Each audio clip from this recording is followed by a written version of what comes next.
Actually যিটো ঘটনা ঘটিছে এইটো বহুত দুৰ্ভাগ্যজনক ঘটনা।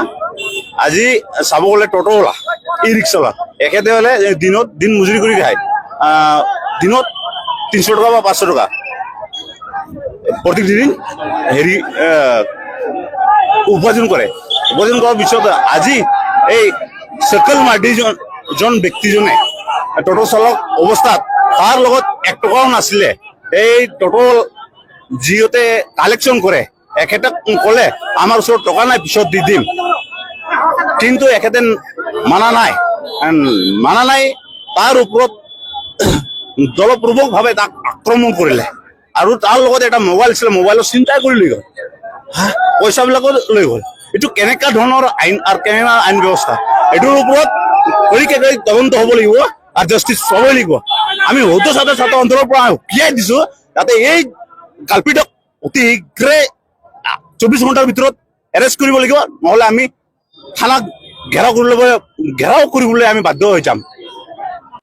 আজিলৈকে আমি গমেই পোৱা নাই কিহৰ কাৰণে লৈ আছে। এইটো গুণ্ডা টেক্স বুলি কোৱা হয়।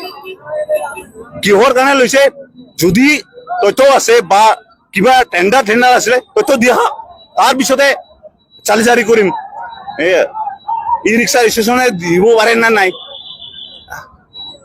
এইটো মিউনিচিপাল বৰ্ডে কোৱা যাব, কিয়নো আজি এইটো এৰিয়াত মিউনিচিপাল বৰ্ড এৰিয়াত হয়, কিন্তু তাৰ নজৰটো গাড়ী দিব লাগিছিলে। এতিয়া তাৰ নেগলিজেন্সৰ খাতিৰত এইটো হৈছে। উপস্থিত হৈছে গোসাইগাঁও সাব ডিভিজন থানাৰ ওচৰত। মানে আমাৰ টোটো ইউনিয়নৰ মানে চবেই টোটো চলায়, কিন্তু আজি পাৰ্কিংবিলাক উঠাই আমাৰ টোটোৱালা আজি মাৰ খাইছে। মই এইটোৱে মই আহ্বান কৰোঁ যে পাৰ্কিংটো উঠাব লাগে, আৰু যিটো টোটোৱালা মাৰ খাইছে এইটো সোনকালে মাথা ফাটিছে, এইটো সোনকালে মানে অতি শীঘ্ৰে মানে তাৰ চিকিৎসা লাগিব।